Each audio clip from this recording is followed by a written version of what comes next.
Mucii uyu wa Mama Pendo uria wambiriirio mwaka-ini wa 2004 na uria ukoretwo uri na kiguni kinene kuri ciana cia ndigwa kaunti-ini ya Kitui na icigo cia ubunge cia Muiingi na Kibra niguo uri hatika-ini ya kuhingwo thutha wa uria uraheaga uteithio mucii uyu kuuga niarugamia uteithio wake na akenda gucokerio kigina kiria giothe anahe mucii uyu kuma mwaka-ini wa 2012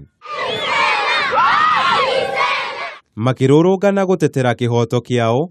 Aikaria kuuma Majengo, City Cotton na Kibra ni moritie thirikari yaingirire uhoro uyu nigetha ciana cia mucii uyu ithie na mbere kwamukira utungata kuona ati kuri na ciana cia mathukuru ma secondary iria irabatara gwa kuinuka riria thukuru cia hingwo. I'm actually a beneficiary because my kid has been sponsored by her for since 2012. We would just want justice for Kisela.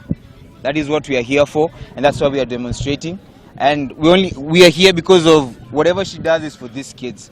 We are not being accused of mismanaging funds in the orphanage.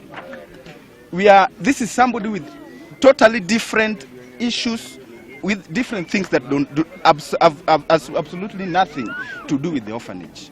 So, because he supported the orphanage in 2012-2013 back there, now because they have differences with one of the founding family, he's saying, now refund me the money that I supported the charity with. Richard Burito uria utwarite mwambiriria wa mucii uyu Sela Hillman igoti-ini Ruraya ni okireire murugamiriri wa mucii uyu Kisela iguru ria kuhuthirwo uru kwa mbeca. Gitenderithiria Kameme TV, Jeta Kamau wa Mwangi.